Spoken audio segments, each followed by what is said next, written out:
Cette semaine, on t'emmène rencontrer Evelyne dans son village isolé en Namibie. Elle a un langage très particulier, on s'attendait vraiment pas à ça, puisqu'elle parle en claquant la langue. On t'emmène voir tout ça, et on te laisse t'abonner à la chaîne, c'est le meilleur moyen pour nous de savoir que notre contenu te plaît.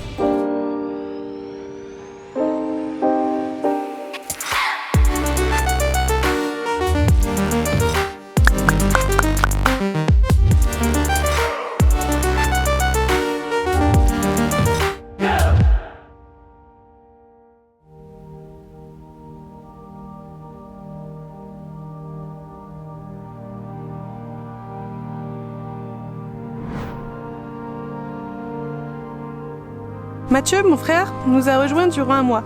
Vous nous avez posé beaucoup de questions quant au fait de dormir à même le sol dans sa petite toile de tente. On y répond rapidement avant de vous présenter Evelyne et son dialecte à clic. Bon, ce mois s'est plutôt bien passé. T'as bien dormi dans la tente? J'avais un petit peu peur avant de partir. Surtout tout ce qui était les bêtes et tout ça, les animaux, ça fait toujours ça peut être impressionnant de se dire on va dormir au milieu de la nature. Des fois j'entendais des bruits autour de la tente, mais rien de grave en fait. Une fois que la tente est fermée, je fermais la fermeture en permanence, donc les moustiques ne rentraient pas, les araignées ni rien. Quand t'es dans la tente, t'es en sécurité quoi. Le fait de dormir en tente, c'est vraiment mieux que de dormir presque dans un van ou n'importe quel autre logement, parce que les moustiquaires sont toujours fermés, que tu sois au sol ou en l'air comme nous, et donc aucun animal rampant, donc que ce soit serpent, scorpion, araignée. Bon, de toute façon, franchement, on n'en voit quasiment pas. Après, quand on pense aux animaux sauvages tels que lions, éléphants, la chance de croiser un éléphant et qui marche sur ta tente, enfin les éléphants, les animaux en général, de toute façon, beaucoup plus peur de nous que l'inverse, donc... Ah si, j'ai quand même il y a eu un matin où il y a eu un troupeau de chèvres qui est passé au milieu de notre bivouac. Et puis, je sais pas, j'ai senti un gros boom sur la tente et je pense que c'était un coup de chèvre quand même qui est passé. Mais bon, à part ça, franchement... Ouais, c'est plus la débilité que c'est ça, je pense la maladresse de la chèvre que l'agressivité. Mais non, c'est vrai que beaucoup plus de peur, entre guillemets, d'attente négative que la réalité, quoi, à ce niveau-là. Donc, tu regardes nos vidéos toutes les semaines, donc tu avais quand même une petite idée un petit peu de ce qui t'attendait, mais qu'est-ce qui t'a le plus surpris en arrivant en Afrique, en Angola et en Namibie? Surtout, ce qui m'avait marqué en sortant de l'aéroport, c'était l'odeur. Il y avait une odeur très très forte qui m'avait pris le nez et que je retrouvais régulièrement dans les grandes villes d'Angola.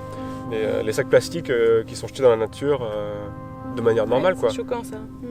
Mais ça nous a choqué. Moi, c'était qu'on était en haut d'une cascade. Ils buvaient une canette. Ouais. C'était un lieu paradisiaque quasiment. Et puis là, ils boivent la canette et puis naturellement, ils la jettent du haut de la falaise dans l'eau, quoi. Dans la cascade. C'est normal, quoi. T'as eu peur pendant le voyage? Non, pas de vraie peur. Plus au début des craintes, quoi. Comme je disais, je dors dans la tente, j'entends des petits bruits, c'est petites craintes, mais en fait t'es en sécurité. Nous aussi, il nous a fallu un petit temps pour s'adapter à la tente de toi et surtout de dormir en fait au milieu de nulle part et de pas être dans un camping ou chez quelqu'un. Et donc par rapport aux vidéos que tu suis assidûment depuis le départ, ce qu'on reflète dans les vidéos correspond un petit peu à ce que tu as vécu ce mois-ci? Oui, franchement, il y a quand même c'est presque exactement pareil, quoi. Après, il y a même des choses que vous mettez pas, donc les galères des fois de voiture, tout ça, vous en mettez une alors qu'il y en a peut-être 5-6 derrière. Ouais, on a eu beaucoup de pannes ce mois-ci, là, Léon commence à vraiment être fatigué. Parce que j'étais là, donc ça fait du bien qu'il se repose un petit peu on va là. faire des pauses méca là. Mais non, après, il y a aussi tout le taf que vous faites derrière, et puis on connaît le temps que vous passez devant votre ordi, 20-30 heures, mais bon, il y a aussi tout le temps de réflexion derrière, où vous échangez, vous filmez, tout ça, qui à prendre en compte aussi, parce que c'est quand même important dedans, quoi. Ouais, ça prend beaucoup de temps de réussir à retranscrire la réalité en fait et le côté naturel parce que les moments les plus spontanés et les plus improbables c'est les moments où on n'a pas envie de filmer en fait, on n'a pas nos caméras dans les mains, il se passe quelque chose et donc il faut qu'on fasse le choix, donc des fois on filme, des fois on filme pas parce qu'on garde quand même beaucoup de moments privés, enfin on filme pas du tout tous les jours. Oui, non. On filme plusieurs jours par semaine mais il y a la plupart des moments qu'on se garde en privé quand même. On a bien kiffé ce petit spot Pour finir, c'était un spot magnifique. au pied de la dune.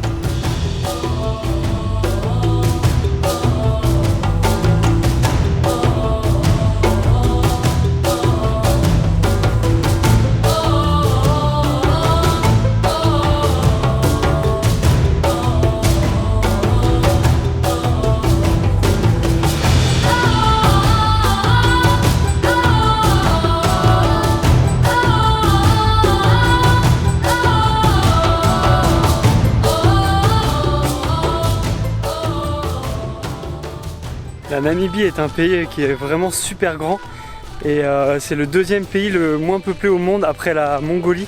Donc autant dire que c'est hyper désertique et que à part quelques grandes villes, il y a très peu de villages, il y a très peu de monde. Et ça fait un moment qu'on rencontre personne en fait. Et du coup c'est assez bizarre la Namibie, mais là on en a profité pour se poser dans un village, aller rencontrer des gens et de passer du temps avec les gens, d'échanger avec eux. Donc là on est dans un petit village, il y a des éléphants qui sont passés hier soir juste à côté, donc on part avec eux pour voir les traces et sûrement les crottes d'éléphants aussi. The elephant fits, ne? Ah, just here. Yeah. Oh, ok. On a garé Léon dans leur maison qui est à côté de leur maison qui est juste là. Et voilà, juste là il y a les traces des éléphants, donc ils sont passés hier à 100 mètres de la maison quoi. Bon, il arrive que les éléphants viennent boire ici de temps en temps. Surtout là, la saison actuellement, c'est la saison très sèche, là, la saison des pluies va commencer à revenir. Donc c'est difficile de trouver de l'eau. Donc elle disait qu'ils venaient du parc des Tosha qui est à quelques kilomètres. Ils viennent boire de l'eau là de temps en temps et puis ils repartent. Mamie, look. Il y a des barrières, des grillages, des jardins qui sont complètement renversés par les éléphants. En fait, les éléphants, quand ils voient un grillage sur leur passage, s'ils veulent aller boire, bah, ils défoncent le grillage et ils passent quoi. The lions is also here. Around the village. Il y a aussi pas mal de lions par ici et les lions ne viennent pas boire, mais par contre ils attaquent les chèvres des fermiers. Did you see lions? Eh oui. Yes? Then- Lions! Yeah, lions. Wow! Hello.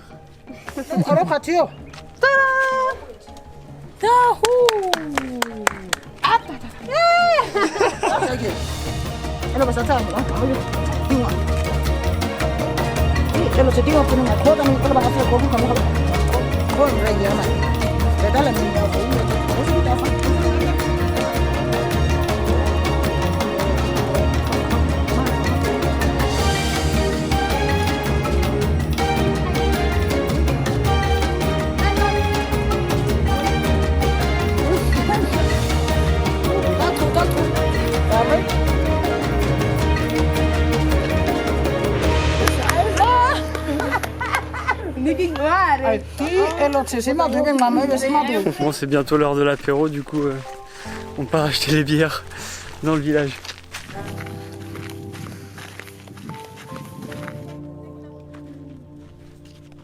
On se demandait, parce que c'est un pays très très désertique, et en fait on voit aucune trace de culture, même de champs asséchés. Donc on se demandait de quoi vivaient les gens, en fait, enfin, de ce qu'ils mangeaient.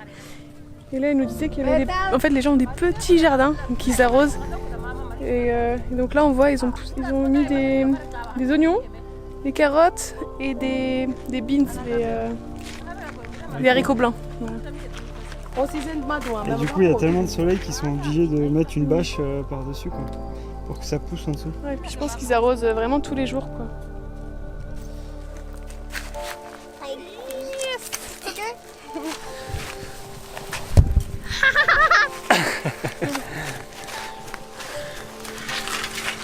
Oh, nice bike.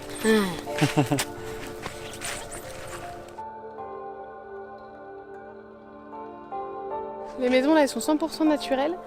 C'est fait avec un peu de terre et de la bouse de vache et un peu d'eau. Et donc ça fait une pâte pour ouvrir la maison.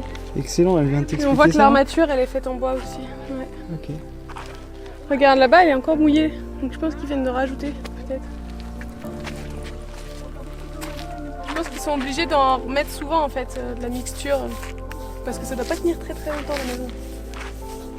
Je pense qu'il faut l'entretenir. Je crois que c'est ici qu'on vend de la bière. En fait, c'est des grosses bières. Ah ouais. Must go put in our fridge. Yeah, yeah, yeah. Oh yes.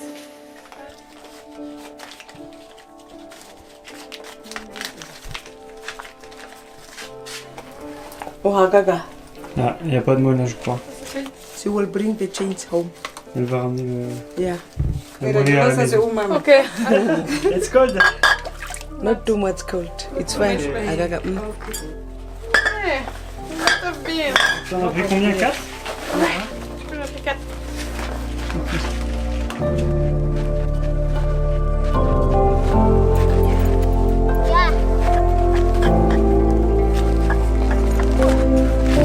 Yeah. Thank you. Juste derrière moi là, on entend un bruit de moteur diesel. Et en fait c'est la pompe qui pompe l'eau. Donc il doit y avoir des nappes phréatiques en dessous et ça pompe l'eau pour tout le village là. Donc ils n'ont pas à payer l'eau ici dans ce village, mais ils doivent quand même mettre un peu d'argent une fois de temps en temps pour payer le gasoil de la pompe. Les toilettes du village.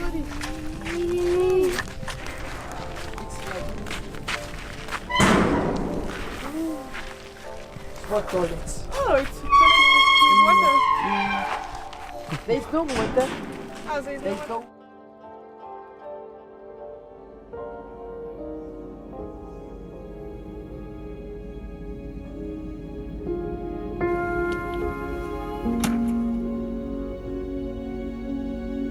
Come up. Yeah. Go, go, go, go, go, go. Yeah. It's okay? Good. Les gens ici parlent en anglais, on arrive à se comprendre. Mais entre eux, ils ont un autre langage, alors qu'ils parlent avec des mots mêlés à des... Donc c'est vraiment très rigolo à entendre. Ils ont essayé de nous apprendre quelques mots un peu compliqués. Speak with your language, the camera. Yeah, it's okay.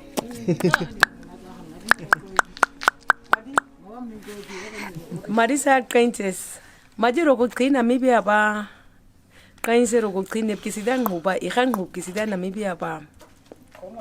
Neng aske marine sakwera kharage ko sari eti kwera gedo sari aurao sida ka nwati agira kam hauti ne baske uzi angus na dida ka nwati nigi stira warage ne banwa ti uti korea sin so aroguti ngagap ti ngagap ti dage kai sin amgus kwera ko konwa. What did you say? We welcome you Oh. all. Like this family, this one with the family, that one is sitting there, that one is junior, and we welcome you very well. Okay, thank you very much. In French, it's merci beaucoup. Thank you. Merci. Merci. Merci. Merci. Merci beaucoup. And with your language, it's Thank you. thank you. Thank you. Thank you. Thank you. Thank you.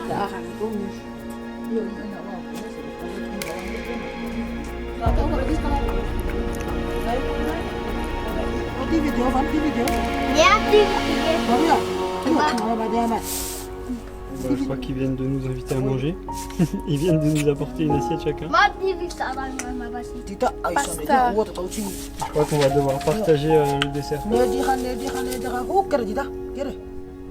On a des fruits. On peut m'acheter plein de bières.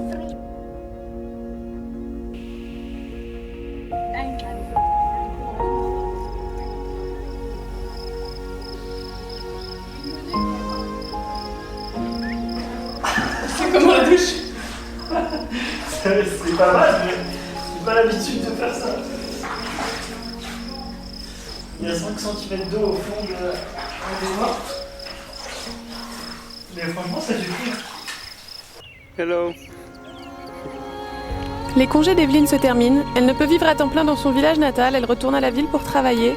Nous échangeons nos numéros de téléphone et essayerons de se revoir en Namibie. En attendant, nous lui envoyons toutes ces belles images par WhatsApp. On avait entendu parler de ce dialecte, avait vraiment envie de rencontrer ce peuple.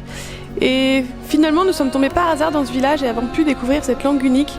Cette traversée de l'Afrique nous réserve toutes les semaines de belles surprises. C'est en prévoyant le moins et en suivant notre instinct que nous faisons toujours les plus belles rencontres. Nous te donnons rendez-vous la semaine prochaine pour vivre nos prochaines aventures ensemble.